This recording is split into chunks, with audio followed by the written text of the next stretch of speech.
Hello, welcome to the Global Association of Physicians of Indian Origin, GAPIO's keynote panel discussion on leadership mantras. This is going to be a very exciting session. I'm Anupam Sibal, the president of GAPIO, the group medical director of the Apollo Hospitals group based in India, and a pediatric gastroenterologist. When we think about leadership, several questions come to mind. Are leaders born or are leaders made? Is high intelligence an essential prerequisite? How crucial is emotional intelligence? What virtues are essential for leadership? How important is it to be an extrovert? How important is feedback? How important is servant leadership? How do leaders handle failure? How do leaders handle conflict? To find answers to some of these questions, we have with us today leaders from across the globe. These leaders will share with us their leadership mantras.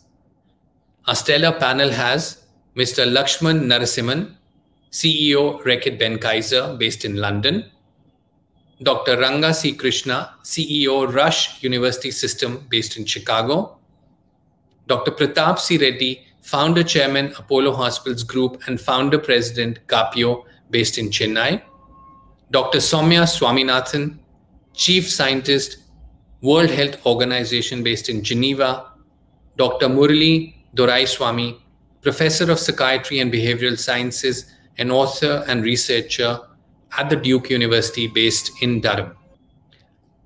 My first question is going to go to Mr. Lakshman Narasimhan. Mr. Lakshman Narasimhan is the CEO of Reckitt Benckiser, RB. Under Lakshman's leadership, RB's purpose is to protect, heal, and nurture in a relentless pursuit of a cleaner and healthier world. RB's brands are available in nearly 200 countries. Prior to joining RB, Lakshman has served as CEO of PepsiCo's Latin American, European, and Sub-Saharan Africa operations, CFO of PepsiCo Americas Foods, and director of McKinsey & Company. He's a trustee of the Brookings Institute and a member of the Council on Foreign Relations. Lakshman has an engineering degree, a master's in German and international studies, and an MBA from the Wharton Business School. Lakshman speaks 6 languages. We're delighted to have you with us, Lakshman. My first question to you is, what is your perspective on leadership?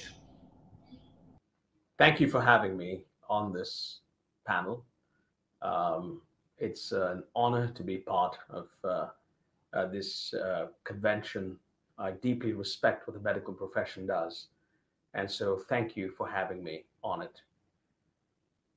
When I think about leadership, I think about 5 things. The first is I think about curiosity, but not just curiosity. I think about relentless curiosity. Because what you realize is that the more that you learn, the less you know. The second thing I've learned is leadership is about humility. The ability to ask the question, the ability to be open to a range of perspectives, and the ability to realize that the world is so much bigger than perhaps what you've been exposed to. Leadership to me is about people. I collect people. And it's very important to think about leadership in that context. The network you build, the people that you're building up, the people that pull you. It's really crucial that you realize that leadership at the end of the day is about people, because the definition of leadership is who follows you. The fourth thing I think about when I think about leadership is I think about balance. Hard to do. Balance between work and life, balance between profit and purpose. And it's very important to realize that this is not just about money. It's about making a huge impact, a huge difference. And so having a balanced perspective is key. The last thing I think about when I think about leadership is I think about resilience. Resilience to me is the ability to recover from setbacks. I am the only surviving child of 3. I know that there are many leaders who have been through very difficult experiences going up in life. They've had successes at work, they've had failures. The ability to bounce back from failure, the ability to learn from it, the ability to portray yourself with strength in moments of great, great duress is, at the end of the day, what a leader does. You not only communicate what the reality is, but you also inspire hope. So when I think about leadership, I think about curiosity, but relentless curiosity. I think about humility. I think about people. I think about balance. And I think about resilience. How would you describe your leadership style? There's three things that they would say. One is they would say that I do look around corners and think ahead. What's going to happen in 2023, 2022, 2024? I think about that a lot. The second thing they would say is I do set a high bar.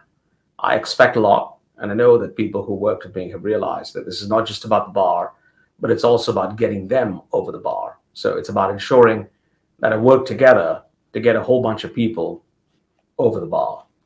The final thing they would say about me, particularly on leadership, is that I have an external and internal perspective, that I bring the world from the outside in, into the company, but also that I take the company out into the world, because we just can't live alone. We just can't be, in our own cell, in our own box. We have got to make a big impact on the communities in which we live and work in. So those are the three things they would say about me, I hope. And hopefully also say that I have a sense of humor, that they find some of the interactions to be quite relaxed and informal. But that's really the how of how those things get done. You have worked in 4 continents. What would you say to our participants about working in different cultures, environments, based on your extensive experience across so many different countries? As you look around the world, there are many things that are common, but there are also many things that are different. People all over the world have a great pride in who they are and what they stand for at a local level. And I don't just mean country, I even mean local. Traveling around the world, working in various parts of the world, I have a deep appreciation for what culture means, what symbols mean, and what language is about. When I was in Latin America, they put an Indian to go run it. I didn't speak Spanish. I'm sure they wondered what sort of guy I was. I was referred to in Argentina as El Indio. I just wanted to be sure that I connected with the front line, with the people. So over the course of 4 months, with tutoring, intense tutoring over the weekends, staying with a Mexican family in Cuernavaca for 10 days or so, I learned how to speak Spanish, largely because I had a big convention that I had to do. And in this convention, I wanted to surprise people by doing the 20-minute opening speech in Spanish. Now, they had no idea I was going to do this. They thought I'd probably do this in English. And I remember going out on stage, there were probably 2,000 people out there, lots of drumming and lights, and it felt like a bit of a rock show. And I was convinced I'd done the stupidest thing in my life by taking on that risk of going out there and speaking to them in Spanish. The first minute was tough, but over the course of that 20 minutes, it was very clear to me that my attempts, my desire, my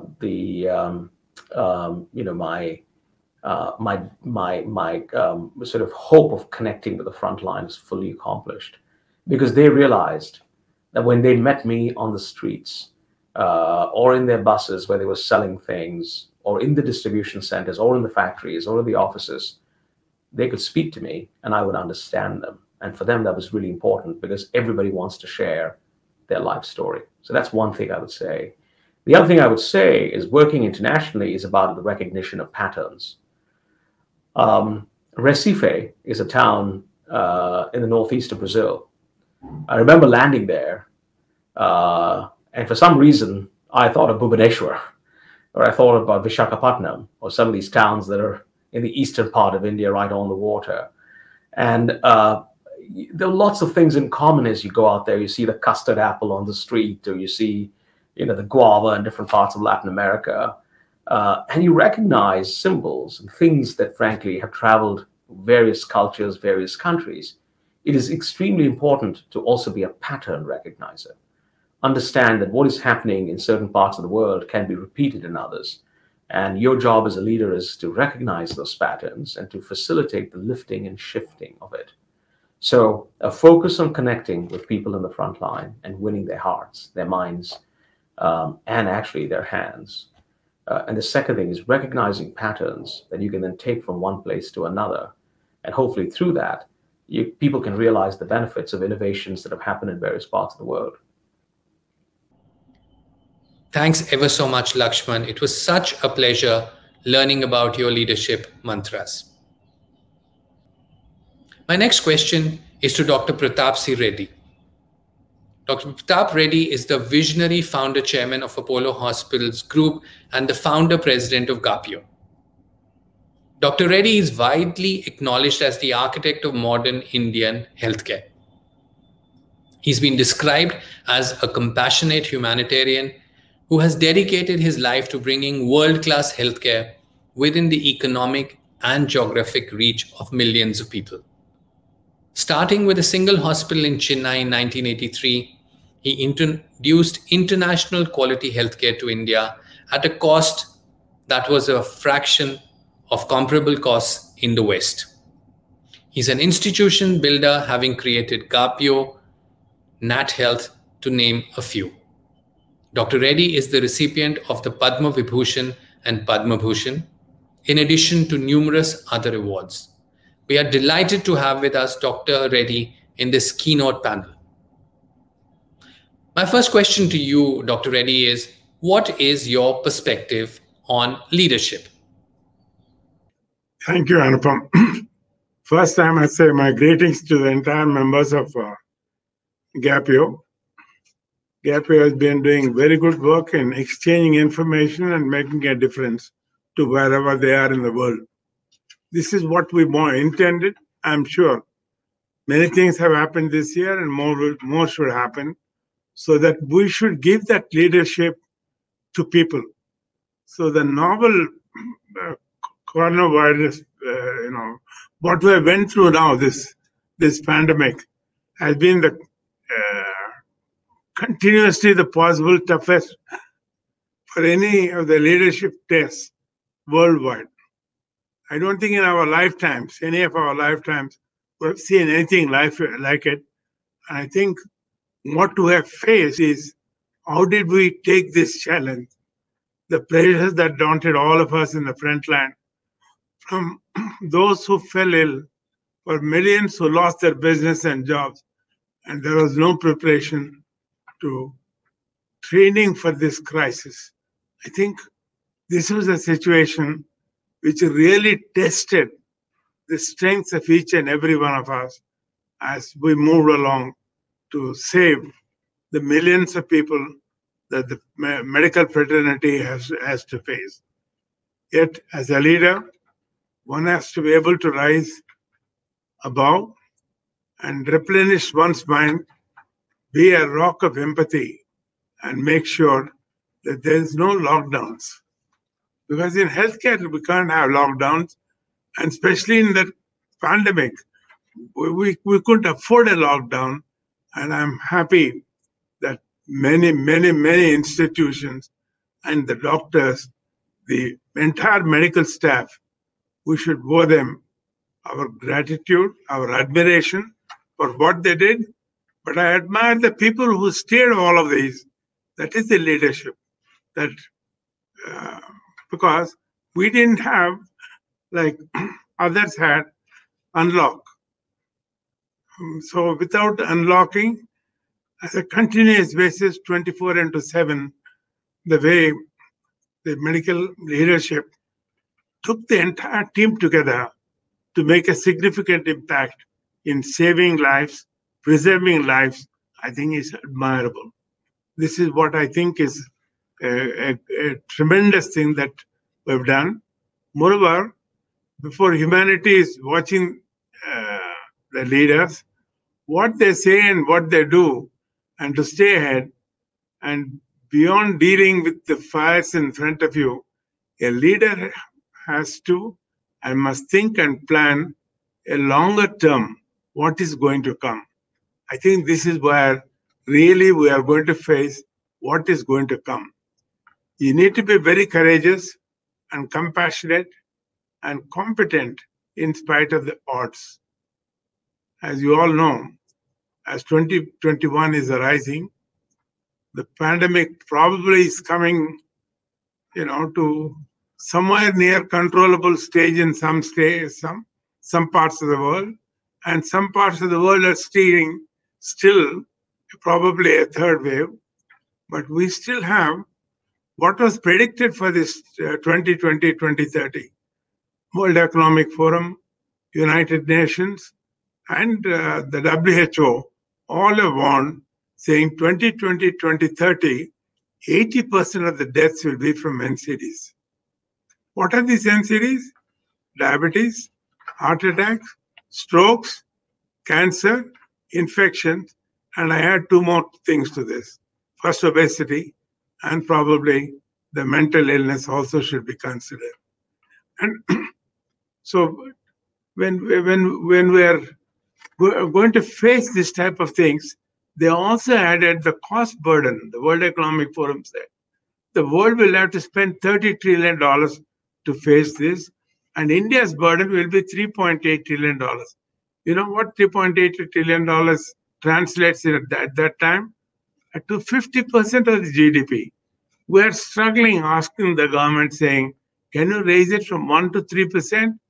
They have brought it to 1 to 1.23% and find difficult to say we'll probably take it 2.5% at the end of 3 years. So this is where the cost burden is going to be. But more than the cost burden, who are these? The people, the people, especially in the Asian front, is different from Caucasian lives. In Asia, the heart attacks used to occur between 30 and 50. Now, as a cardiologist, I'm seeing it between 25 and 40. Similarly, with the strokes, they're occurring between 30 and 50. And who are these 30 and 50, 20 and 40? These are the breadwinners of the family. It's a great loss to the family. It's not the financial loss, it's a loss of the important member of the family. It's a loss to the industry. And more importantly, it is greater loss to the country itself. So I think we have to face this grave situation. We can't afford this, even if the families cannot afford it, and it will have a huge impact on the development of our industries and GDP.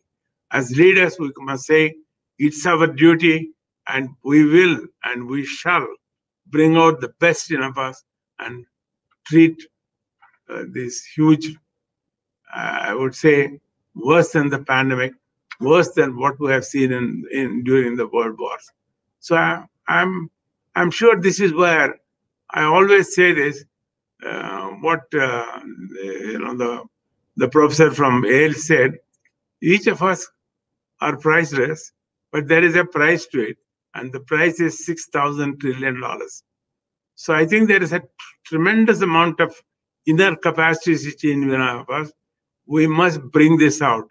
This is the true leadership. This is the leadership that we need in times when it really has this tremendous challenges that is facing the world. It is not a passing thing. As I said, the COVID probably will be arrested. Once the vaccine comes, probably it will be subdued. But what we are talking about NCDs is a thing which they have predicted for 1 decade, where 80% of the deaths are going to be from this. It's a huge loss and a huge threat. And this is where I think their leadership will make a significant impact in modifying this. And we will, and we should say, we will bring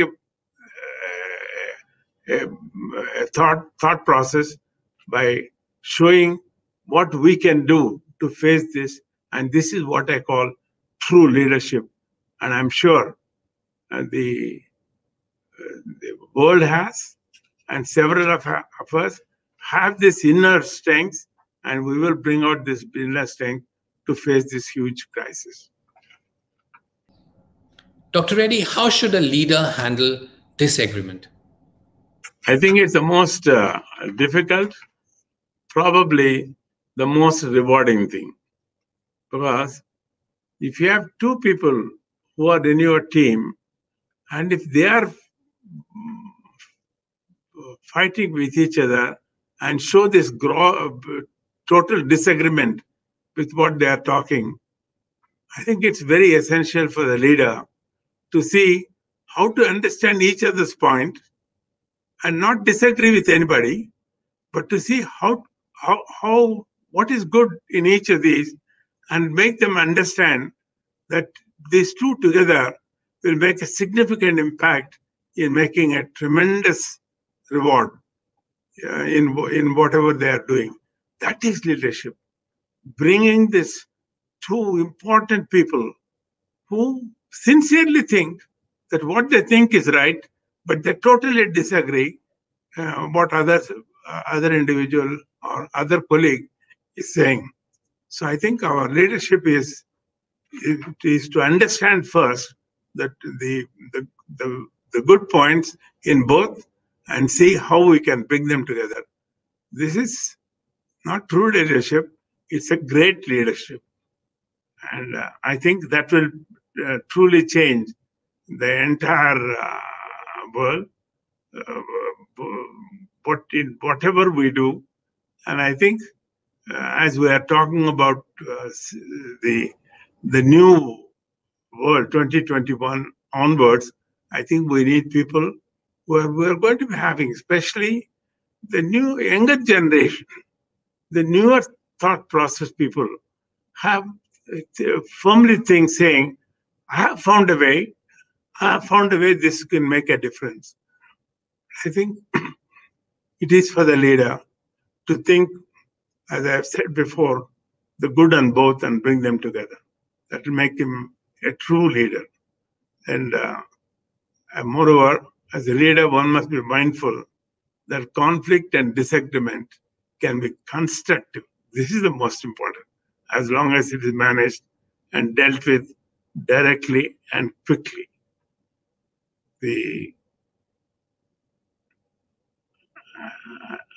I think, this question is very, very, very important for all of us to remember, because we are constantly going to be saying, we have a problem or we have something to roll out, and we have, many wonderful team members. And how do you manage this and make the best of use? This is where I think the conflict is going to be, the disagreement, because each one believes that they are right.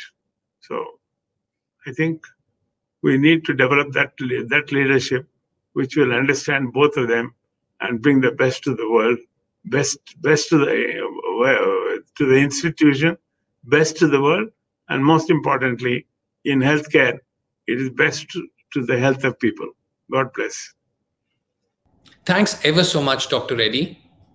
It was such a pleasure learning about your personal leadership mantras.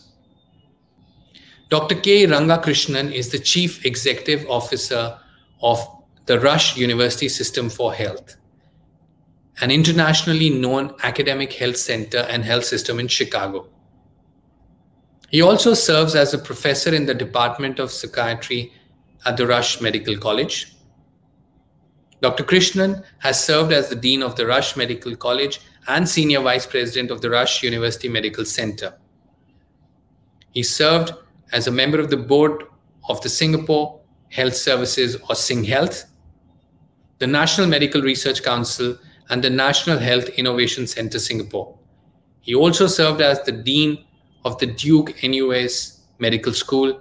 He's a member of several professional societies, including the New York Academy of Sciences and the National Academy of Medicine. Dr. Krishnan has received numerous honors and awards, including the Distinguished Scientist Award from the American Association of Geriatric Psychiatry and the Public Service Medal Friend of Singapore from the President of Singapore. We are so happy to have you, Dr. Rangakrishnan, in this panel. My first question to you is, what is your perspective on leadership? Leadership is an interesting idea. I think the idea of leadership and how it has changed over time is something that we all should keep in mind. When I was growing up, leadership would have been a command and control kind of situation where somebody would tell you, you're going to have to do this is how you do it, and you follow. So leadership was really based more on authority, position, and how you can tell others what to do. The other end of the spectrum is a leadership where you listen to the ground, what the ground tells you, you synthesize it, and you make people come together, work together on an idealized goal. And another form of it, or a related form of it, is called servant leadership. And in servant leadership, what you're trying to do is essentially serve as the flipped pyramid leader. So what do I mean by that? In a pyramid, as a top-down pyramid, you can actually run it as if you're right at the top, and everything else has to follow through on the instructions that they get from the top. Think of it like the military. The servant leadership is a flipping the pyramid. So the ground actually knows more. They tell you what's happening. And based on what they tell you, each layer above the ground works to make the operation work smoothly. So in other words, you're empowering people in different layers of the organization. So over the years that I have worked at multiple entities, both in Singapore and in the US, I've got to say I learned over time, leadership is all about how you engage people, how you articulate where we are going, the direction, and how you articulate and bring people together to solve problems. And over time, it is cultivating the individuals who are part of your team so that they can become more and more independent in how they make decisions. And they, in turn, can teach others how to be more independent, make decisions, and work together. A lot of leadership is synthesizing the people in the organization in such a way that they can come together and deliver what the organization needs.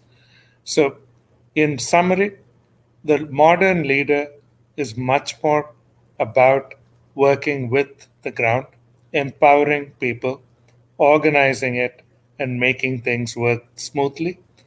What you're trying to avoid is a silo problem. Every group wanting to do their own thing and competing with other groups and not thinking of the whole, and more or less thinking of the individual group themselves. And that's a common problem in large organizations, and one that has to be overcome by thinking of the whole always and working individually so that we can all come towards accomplishing the goal that has been set. A couple of more things about leadership. And one way to think of leadership is it doesn't happen one single day when you become a leader. It actually happens over time. And over time, it is learning to take accountability and responsibility. And the two are equally important. What do I mean by accountable? You can't be a leader who says, I want to be a leader, but if something goes wrong, I'm going to run away. So accountability is being able to take something which is critical, that is responsibility. Being responsible and accountable is a critical part of the leadership. The second thing that people forget is leadership is not what you say, it is what you do. It is how you perform as a leader, how you exemplify the qualities of a leader, and how you bring people together, and how you recognize people, support them. One simple thing that works and works really well is when someone does really well, praise them. And the corollary of that is don't take credit when that credit really belongs to somebody else who did all the work. The more you give credit to somebody who did the work, the greater you will be as a leader. Dr. Krishnan, can you share one real life lesson that our delegates could learn from based on your experience? So let me tell you, I've had a lot of experiences in life, and I'm very grateful for it. But one interesting experience is delving into the unknown. So if you want to become a leader and build something new, you got to be able to take risk. So I'll give you an example. In the mid-2000s, Duke University, where I worked, signed an agreement to build a medical school in Singapore as a joint venture. And no one has a playbook for building a medical school, let alone a medical school which takes individuals not out of high school, as you see in most of Asia, but students who have at least finished one degree. So I think when you come up with a challenge like that, then the issue is there is no playbook, and you're going to have to figure out how to do it. So I landed in Singapore, and I had a short time period, less than a few months, to get the medical school off the ground, knowing fully well that you can't get every element of the medical school put together in a very short period of time. So our plan was get the right people, and I was very fortunate. I had a couple of really outstanding people already on the ground. And what we did was encourage a team of physicians in Singapore to join together and plan out how we will deliver the curriculum that was done in the West, in the US, to Asia, to Singapore. And so that actually meant breaking that curriculum down into little bits, planning every detail out, and being able to at least have a 3 months to 6 months time ahead of the students. So it was a pretty interesting, stressful period, but it also was a very exhilarating period because the goal was clear. You could get people together, get them to work, and get it done. So the 3 lessons out of it. First is a willingness to take risk, which means also when you do something like that, there will be failures. Second is a willingness to continuously adapt and change. And third, which is more important, is really being resilient and not getting too upset or too unhappy about things when they don't work out. And finally, I've got to say, the way this actually worked was we got the school off the ground. A lot of people came together. We delivered the education online initially, and then taught students to take what they learned online, apply it in the real world, and set up an entirely new way of delivering medical education, which has become an exemplar for other institutions around the globe called Team Lead. Learn, engage, apply, develop. Thank you. Thanks ever so much, Dr. Krishnan. It was indeed a pleasure learning about your leadership mantras. Dr. Soumya Swaminathan is the Chief Scientist of the World Health Organization.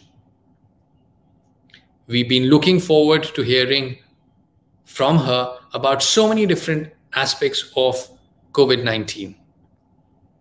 A pediatrician from India and a globally recognized researcher on tuberculosis and HIV, Dr. Soumya brings with her 30 years of experience in clinical care and research, and has worked throughout her career to translate research into impactful programs.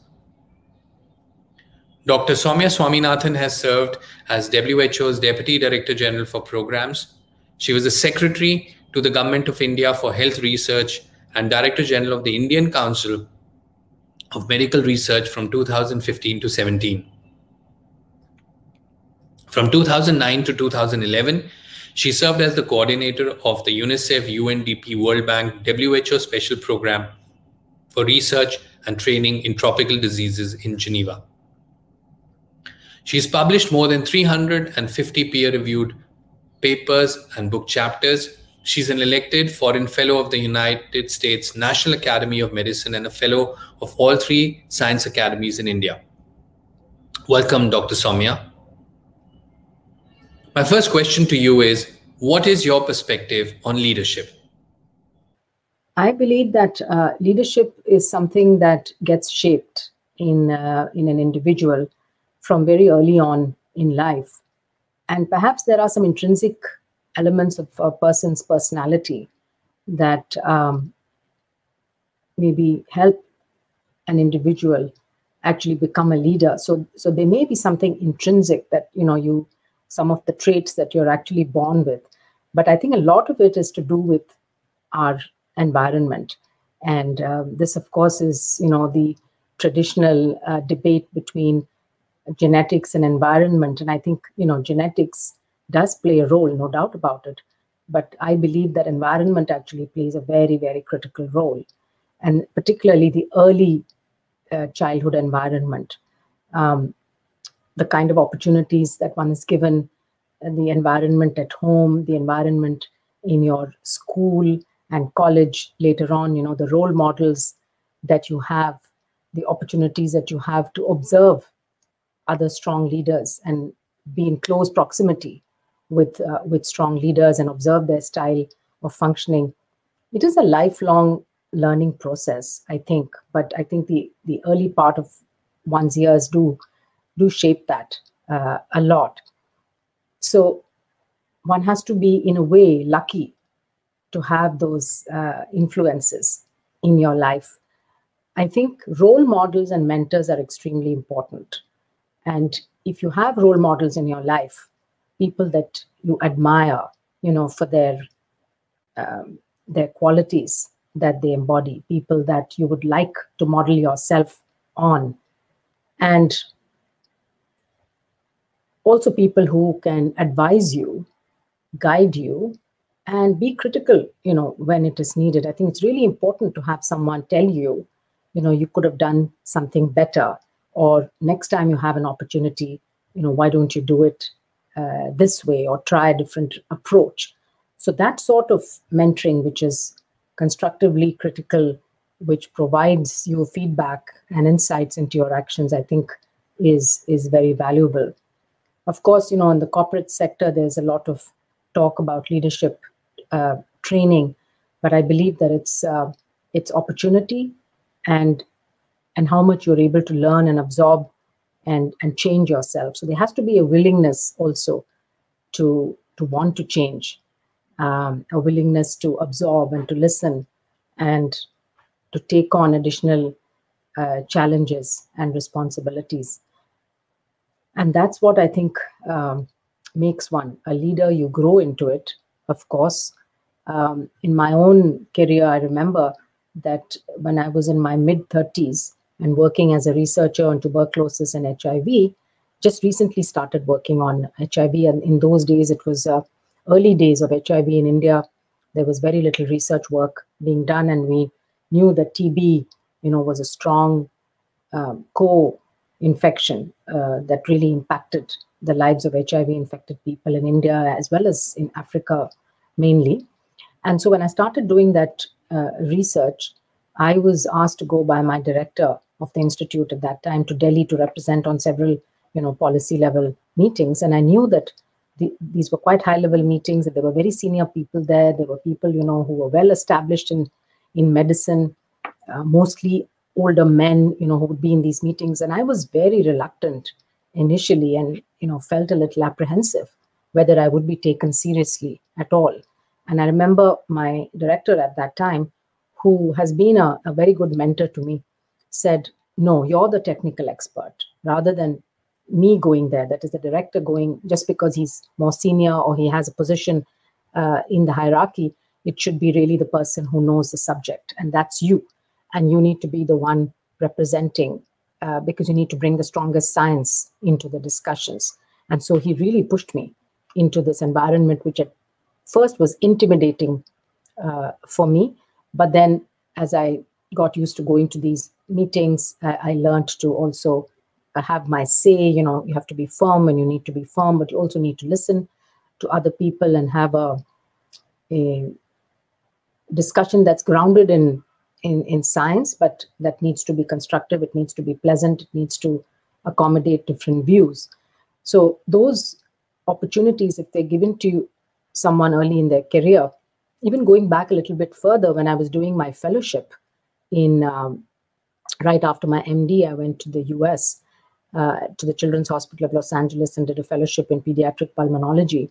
And in fact, he was my first research mentor, I would say, because not only did he train me in research methods, but he also instilled in me a sense of confidence. At that time, I was in my late 20s, and he guided me through different steps of how one becomes a scientist who can go on a public platform and share your findings, express your views, defend them.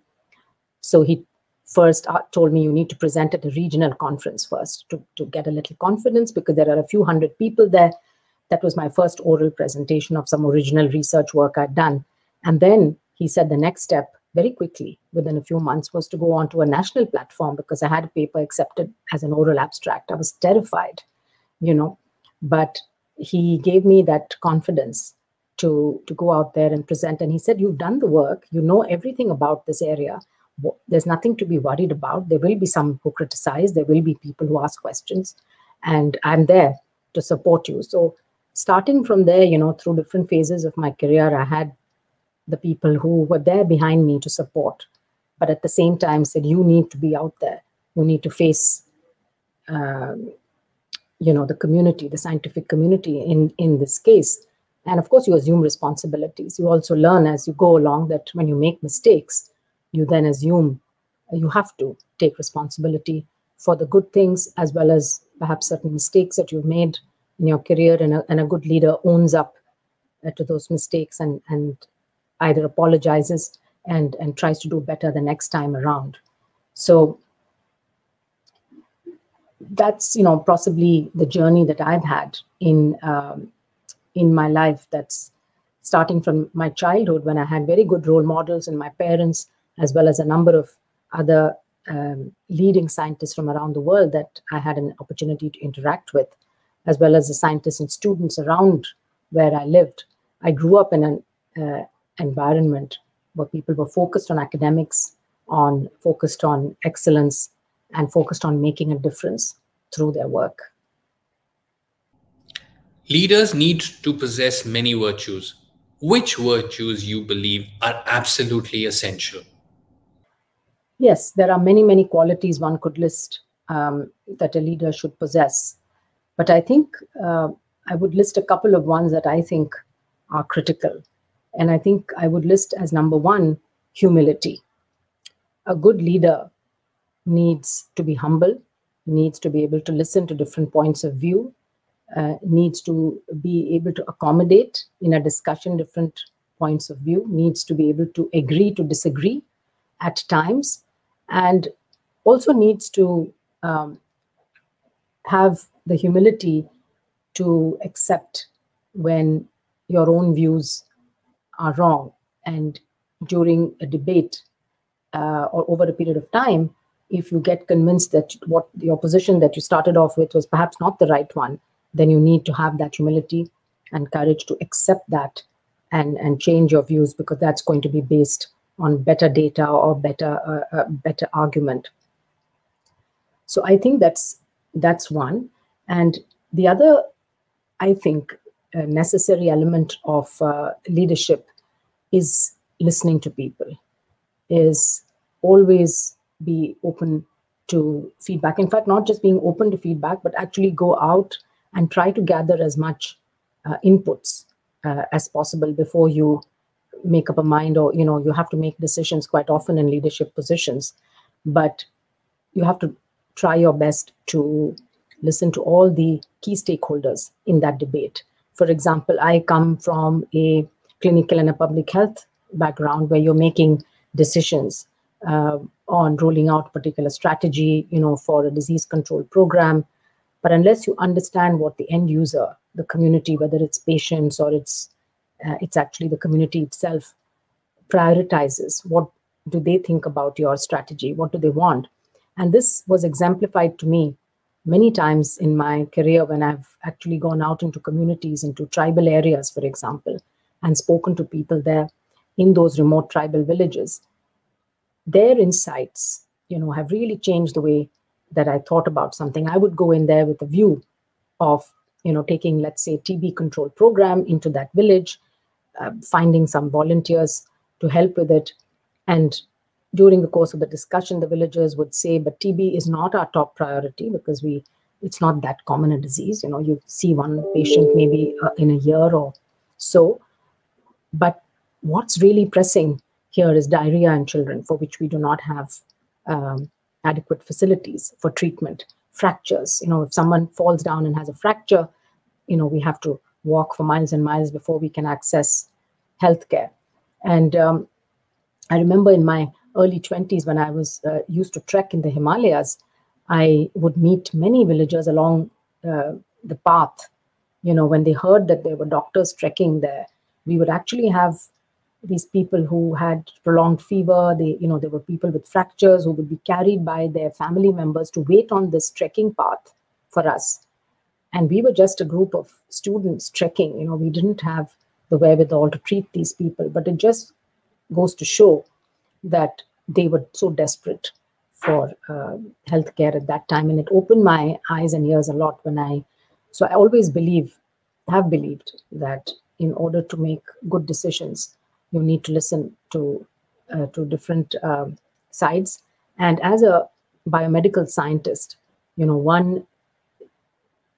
one's training, very implicitly, there is a paternalistic attitude. As a doctor, you believe that you are the decision maker and the others around you need to follow instructions.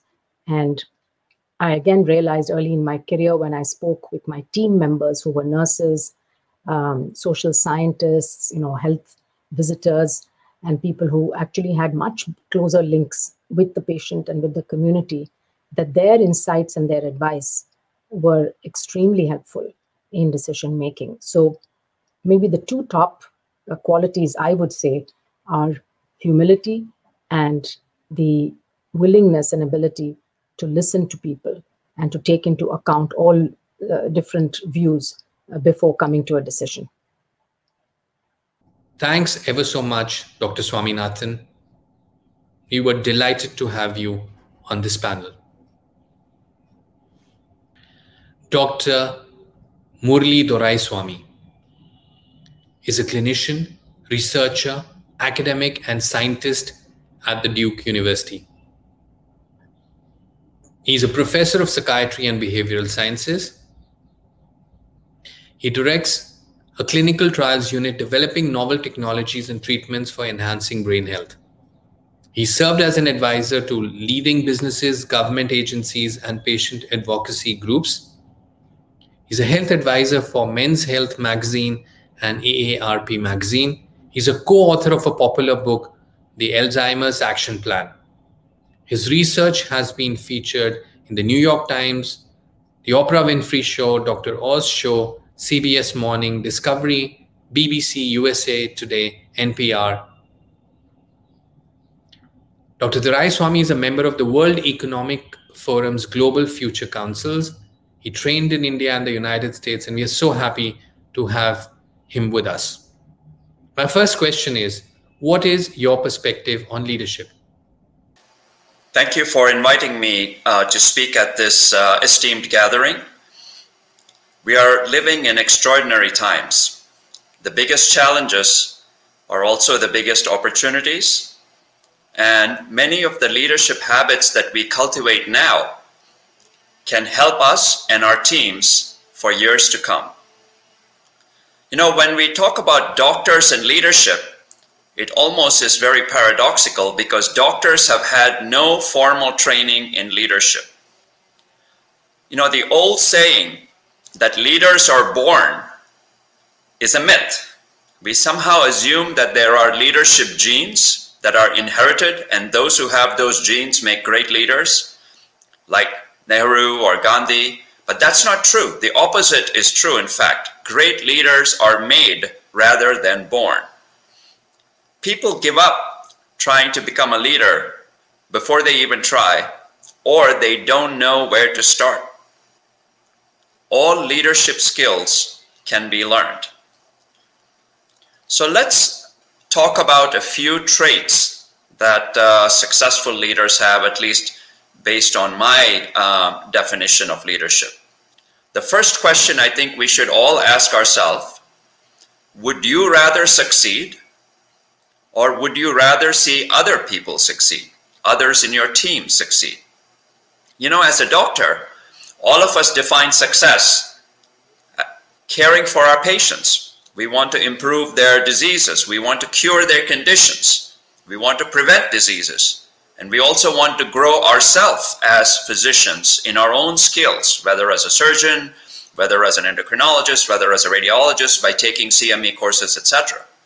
But when one thinks about leadership, it's all about inspiring and growing others. It's not just about growing yourself. You know, I'm reminded of a famous saying by Mahatma Gandhi. He said, "I consider myself a zero. I make myself a zero." And what he meant by that is that everything he did was for the benefit of others and not for ourselves.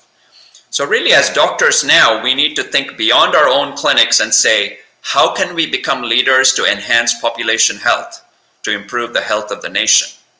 Not only are we dealing with the pandemic, we're dealing with multiple pandemics. We have the COVID-19 pandemic, but before that, almost 50% of mortality in India is from infectious diseases, and the other 50% is from an explosion of non-communicable diseases such as obesity, diabetes, etc. So we need to think about how can we change our perspective, how can we change our mindset to address some of these challenges. The second key aspect of leadership, to me at least, from the point of view of a doctor, is we really need to stay up to date on all the latest developments happening outside of our own narrow area. And many of us are not that up to date.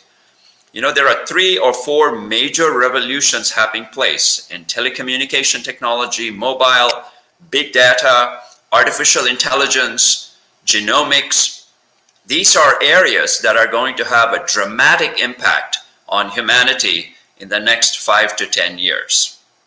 You know, we think of ourselves as having high IQ. There are now computer programs that can beat humans on simple IQ tests.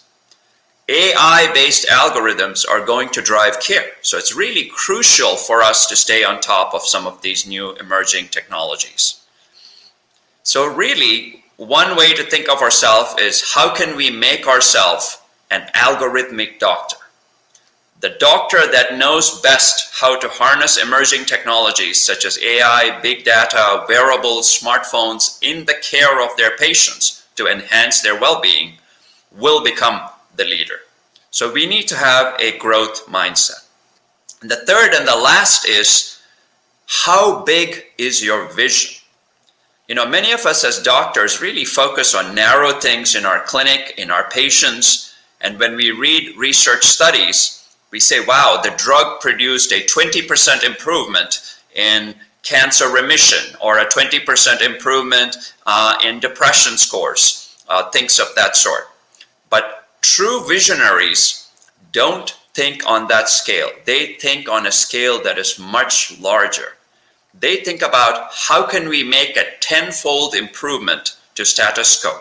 So they're really talking about 1,000% improvement. So really, as a doctor, we need to think big, because if we don't think big, then we won't achieve the true mission and the true purpose, and we won't inspire people to follow us as leaders. So I want to end again with a quote that is widely attributed to Gandhi, but he didn't quite say it exactly the way that it's quoted. We should all be the change that we want to see in the world. Let us lead by example. Because, you know, all of us as leaders, we think we're perfect, but in reality, others can see our imperfections better than we can. You know, I'm reminded of an old saying. It's a funny saying, but it's true. It says, keep your friends close and keep your enemies closer. What do we mean by that? We want to know what our critiques think of us because they are like a mirror. Humans, every human being has cognitive biases and blind spots. So one has to have the humility and the confidence that our own personal worldview may be imperfect. So I think we need to realize that all criticism and all feedback is a gift, even if it's sometimes hurtful. And we need to listen fully to the criticism. We should not interrupt them in the middle before we speak. And then we need to thank them.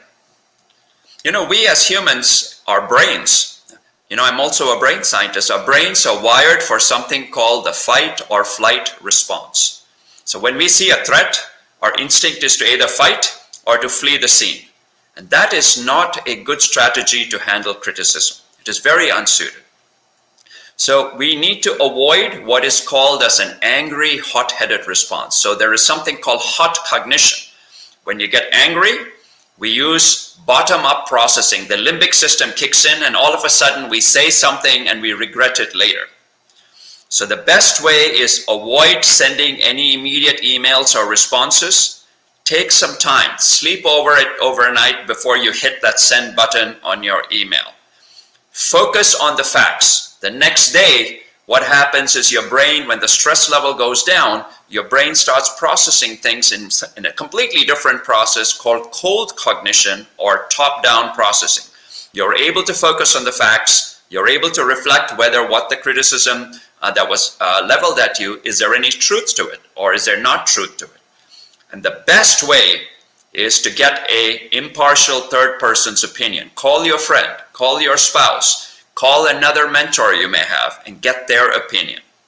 And then if the criticism is true, you really, really should go about trying to make changes, both in your own behaviors and in your strategy or plan or whatever else was criticized. So how can we all become good at this? Because no one is really good at it. We have to prepare for it, and we have to practice, and we have to always keep this. And remember, hot cognition is bad for you. Cold cognition is good for you. Always thank the people who are criticizing you. Thanks ever so much, Dr. Doraiswamy. It was a pleasure learning about your leadership mantras. All of you would agree that this has been an absolutely fascinating session with so much to soak in, so much to take home, and so much to deploy in our lives. With all this learning, I'm sure each one of us will be motivated to unleash the leader that lies within. Thanks ever so much for joining us.